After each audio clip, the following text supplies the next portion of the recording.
Hello, my name is Horrama, and today I have found stories of people's encounters with mysterious and even dangerous situations yet again, and will be narrating them here.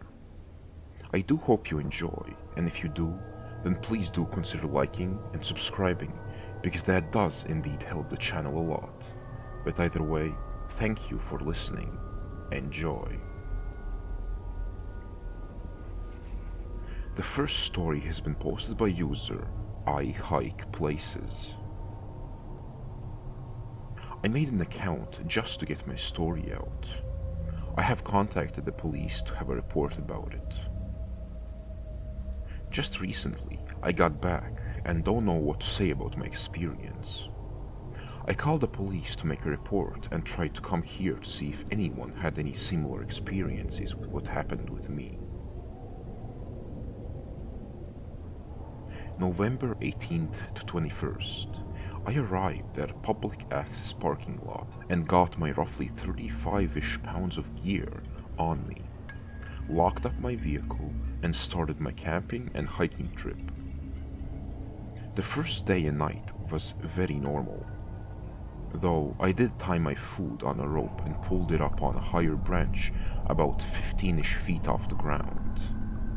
It's pretty normal, so bears are less likely to mess with your stuff. On the second day, the 19th, I woke up early and started to walk and came upon a very strange scene. There were 4 people who had white robes on, but no hood. I noticed they were watching me as I slowly peeked around the corner with my walk. As I walked past them, I smelled something strange. It smelled foul, and when I noticed their eyes, it was as if their eyes were pure black orbs. I tried not to pay too much attention to it, but I also noticed that the skin of their faces was off-colored from their neck and hands. I walked by then and heard a weird clicking noise, so I turned around and looked at them, but it seemed like they all shifted and were staring at me head-on without saying anything. I was super creeped out, so I started jogging until I didn't see them, and then I went off the trail a good bit away to set up my camp. That night was awful, to say the least. I got woken up by a rustling near my tent, so I sat there and waited, listening more, and it sounded like whispers and strange noises I couldn't make out because I was so tired. I sat up all throughout the night, even when it seemed like whatever made noise was gone. I'm just glad I had my Glock on me to reassure myself that I'm not defenseless. Very early the next day, the 20th, I peek out of my tent through a sliver and I don't see anything, so I end up opening it slowly and looking around, and I see around my tent there's weirdly shaped footprints. They went around the tent area, and I was scared, so I quickly packed up my gear and started hiking back down the trail, and I noticed one of the people in white further up the trail where I was going. They were walking at a casual pace in my direction, so I started jogging with my gear, and then I noticed another one of the white-robed people further back on the trail I was backtracking to get to my car. As soon as I see them, I break for a sprint, dropping hundreds of dollars of gear to try and dissuade them in case they're trying to rob me. And after I became gassed out, I see a small crevice under a tree, so I wedge myself into it and scoop dirt with my hands up to the entrance until only a sliver of light peeked into my little spot. I waited there for a while until I started hearing footsteps past me, and a clicking, and a weirdly hoarse and very guttural sound from multiple figures. I could really only see part of their white robes as they passed where I was. I stayed until the next morning, approximately 14 hours from my guesstimate. After I peeked round from the dirt opening and hadn't heard or seen anything, I slowly pushed the dirt from the opening and immediately got up. Even though my legs were screaming at me, I stumbled up and walked the trail, making sure to not make any noise other than what was the noise I couldn't hide. As soon as I made it to the trail, I ran as fast and as hard I could and saw the first break as I got to my parking spot, rattled my keys out of my pocket, and unlocked my door. Immediately grabbed the phone out of my car after I turned it on and started speeding away as I called 911. At the station, after a lot of questioning, I didn't have a satisfactory answer from the police about what they would do. They treated me as if I was hallucinating the entire event, even asking if I had done any drugs, which I never have done any illicit, nor am I on a prescription. So, when I went out to my car and noticed in the dust of my driver's side back window there was scrawled, "It would have been fun to find you," I was really worried about it and became increasingly paranoid. So I took my car to a mechanic and told them someone may have put a tracker on my car and asked them if they could try and find one. I used a rental car for the time being while they looked in and around my car for days and said there were no tracking devices. I'm sure I can't be the only one to have experienced something like this, off in the Shasta area. And if anyone has had any similar experiences, please let me know. I'm not sure whether I had a paranormal experience or not, but it was terrifying, and I still have nightmares about when I was in the crevice and them finding me. If anyone has anything substantial to add, I would really appreciate it a lot and try to figure out what happened. I've been just rattled since then. Thank you for listening to my story. I just hope that more people see this and understand that if you see people in white robes in the area, turn around and go back. Avoid them at all costs. I can only imagine what would have happened if I was caught.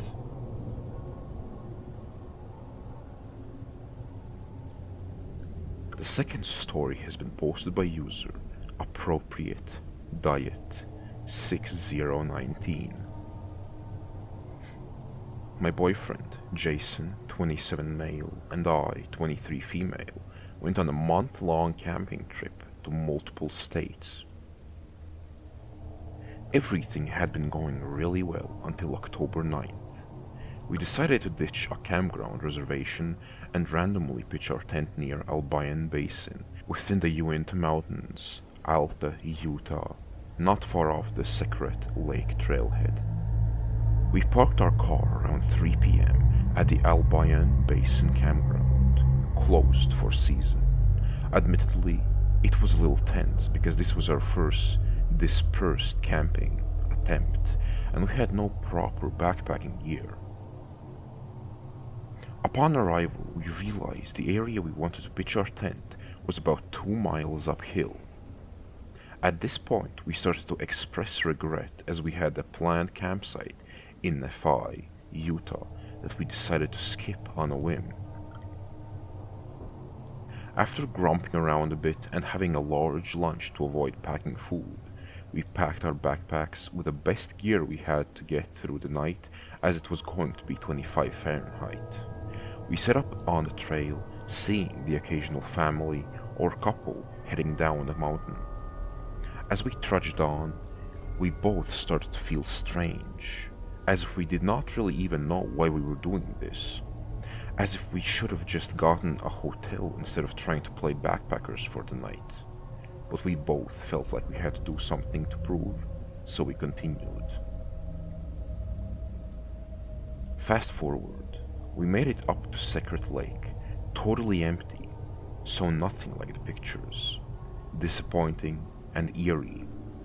Whatever, We keep hiking up and up in an attempt for seclusion and flat land when we stumble across a decent space. I see a small cave in the distance and point it out to Jason to deliberate if it's a hell no kind of situation. But after he checked it out, he says it seems like a small animal crawl space. No biggie. We set up as nightfall was quickly approaching, play some cards, bundle up, and decide to go to bed early, around 8:30 p.m., as we plan to leave ASAP in the morning, maybe 5 a.m. We both dwindle slowly, and after what feels like 30 minutes, I woke up abruptly at 11:24 p.m. I woke up with a feeling I have never experienced before. I was wide awake, scared, but unprovoked. And as if there was no way in hell I was going to fall back asleep, when I always sleep through the night. Jason was asleep, so I let him be and just lie there, alert, trying to listen to anything I could hear, which was nothing. It was totally silent. Around 12 a.m., Jason woke up stirring, much to my delight, as I did not want to feel alone anymore. I told him I could not sleep, but he suggested I just rest my eyes as we were leaving early in the morning. I agreed, initially not wanting to be a baby and say I was very scared. This was very short-lived, as Jason could not fall back asleep himself, and we ended up laying there together, trying to sleep, when I ended up blurting out I was scared. We agreed it was fine for us to just stick it through the night, as it was now approaching 2:30 a.m., and we had a small axe and a pellet gun for protection, so I did not need to be frightened. Not even 5 minutes later, we are still wide awake, and Jason's head perks up so fast, my heart jumped out of my chest, and I whispered, "What is it?" He replied, "Listen." And I kid you not, we distinctly heard the sound of gravel crunching under boots, as if someone was walking up to our tent, stopped, and then walked to my side of the tent. I felt the blood drain out of my face in an instant. In real time, this all occurred in no more than 10 seconds, but my mind flashed a million thoughts, and for a millisecond I was convinced it was a ranger coming to tell us we could not camp there, so I called out, "Hello?" My brain entirely sure I heard human footsteps. Within 2 to 3 seconds of hearing the footsteps, Jason grabbed the gun and bursted out of the tent for any chance to confront this person, as I knew he heard exactly what I had heard. Nothing. There was nothing there. As soon as Jason bursted out, and me after him, there was nothing there. We heard something walk up so clearly, but nothing walked away. Hardly exchanging 2 words, we packed up our stuff, looking over our shoulders, terrified, feeling watched, and booked it down the mountain with only moonlight guiding our way, too scared to turn on our flashlights. This was the worst 20 to 30 minutes of my life, half expecting someone to be following us when I look back. When we made it to our car, we locked the doors and started the descent out of the mountains, almost speechless and scared out of our minds. At this point, we reached the town at about 3:30 a.m. and slept in a well-lit parking lot of a grocery store. We have obviously since discussed what happened that night, and we are both haunted by the sound of those footsteps.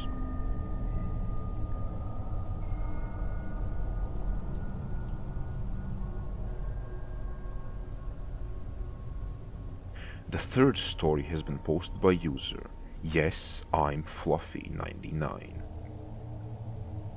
At the time, I was a 20-year-old female, and I had just moved alone to a small town in upstate New York. I had grown up in another, slightly larger town, about 60 miles away, and just wanted a new start. I love camping, often go camping in the Adirondacks, but at that time I hadn't yet made friends to go camping with, so I wasn't going to the real woods alone.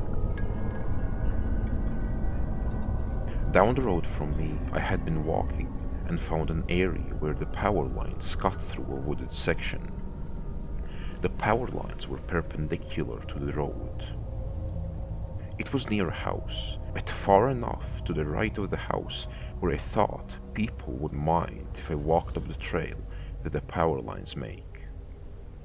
Not sure about other countries, but in the US they keep power lines clear in case maintenance is necessary. So I wander up there, noticing how it's actually pretty deep woods, and I can get far enough from the house that I saw on the road they couldn't possibly think I'm trying to break in or anything. And that's when I had an idea. I could go camping up here. It's secluded enough to give me the real woods experience, but close enough to the road that I wouldn't be in danger of wildlife or anything.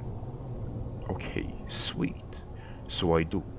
I set up a camp in this little clearing that I had accessed by climbing the hill, following the power lines, then turned left onto what seemed to be a deer trail. Then I came upon this really nice, flat, grassy clearing. I built my fire off to the side, after making sure to clear the dead wood, etc. I'm feeling really smart and independent. It was creepy to sleep in the woods alone, as I had always had at least one camping companion, but whatever. Next day I decided to wander further down the path to see where it leads.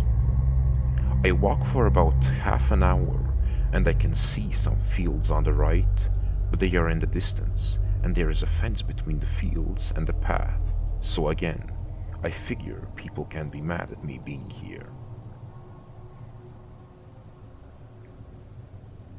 Then I come across another path, heading to the right.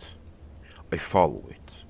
A couple of feet in, it curves slightly, and there is an old van on the left of the path.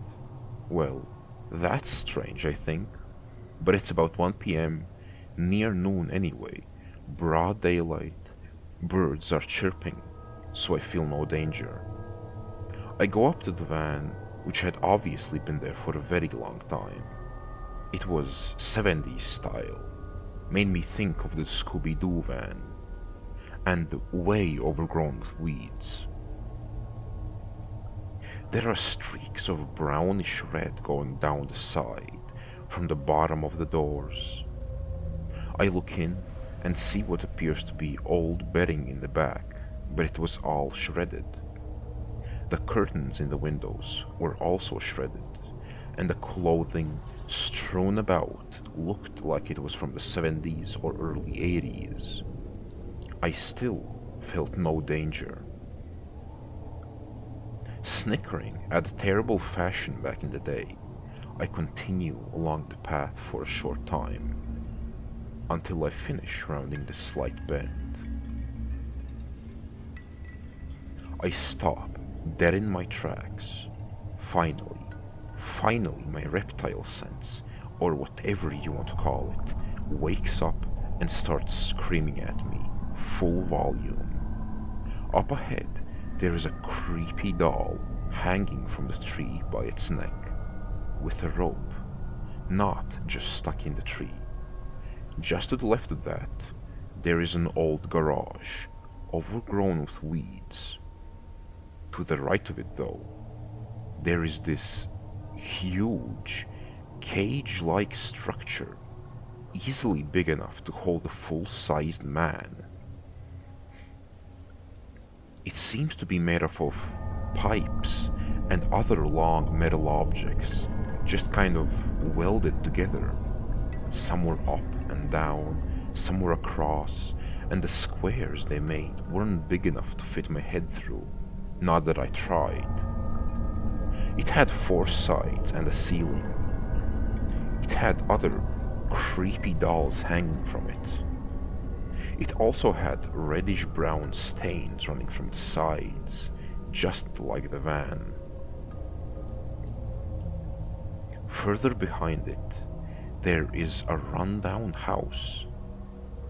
Creeped out, I just turned tail and ran. I am not a runner. I am a chunky girl and had smoked for 6 years at that point, and I do not run. But that day, I did. I don't even remember the run. I just remember coming up on my campsite, grabbing my tent in one swoop as I ran past. Luckily, I had put things into the tent, ripping it out of the ground as I continued running. I left my cooler, my food behind, never went back for it either. I dropped the tent stake somewhere along the way, and I had to repair rips in my tent. I tore down the hill. I'm still surprised it didn't break my neck. Jumped in my car and sped home, locked all my doors, then paced my house, thinking what the hell I just saw. It's been 11 years since that incident, and even typing it now makes my hands shake. I now live almost 1,400 miles away, but I still just made sure my doors were locked. They are. Crazy thing is, it wasn't in the deep woods. Maybe in the 70s it was though, who knows. As it stands now, though, there are people living within a short walk of this place. And no, I know you are going to ask, but no, I didn't call the cops. I can't really articulate why. My best analysis looking back is that I didn't want that creep to come find me. I should have. Yes, you are right. I am hoping that it was just an old crime scene, not some sicko who still keeps people in cages in the woods.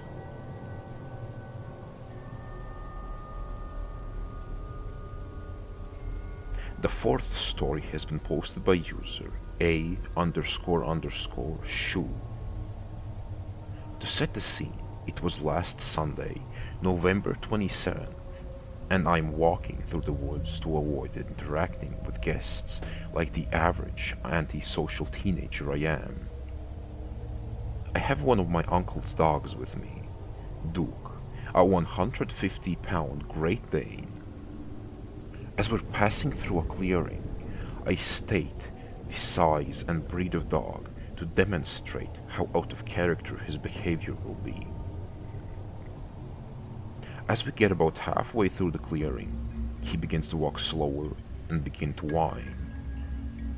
I assume he hurt his paw, so I check him over, but find nothing. I turn around, and in my flashlight beam, I can see a pair of eyes about 4 feet off the ground, significantly taller than anything with eye shine in my area. I, understandably, freak the hell out and start to back away. Then, the most horrifying thing happens. It stands up. Whatever was watching me is now over 6 feet tall, and then it talked. It said, "Help," with no emotion behind it.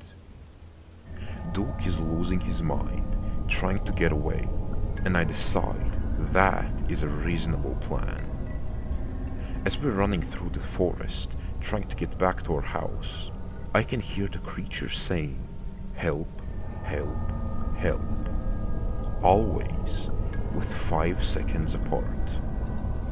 We thankfully make it back to the house and get inside. For the next few nights, if I looked out of my window, I could still see those same eyes gazing into my soul from the woods.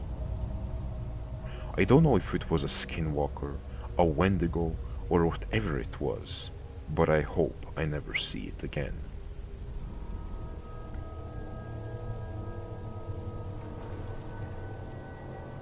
Every day, more and more people encounter dangerous and sometimes even truly paranormal situations, and stories such as the ones in these narrations are created. Although, of course, even if you do believe in the paranormal, you have to understand that most stories about such themes are entirely fictional. But even accounting for that, I do fully believe that at least one out of every 1,000 people did actually see something that cannot be explained. But either way, I do hope you enjoyed my narrations. And even if you didn't, thank you for listening until the very end. I do wish you a good rest of your day.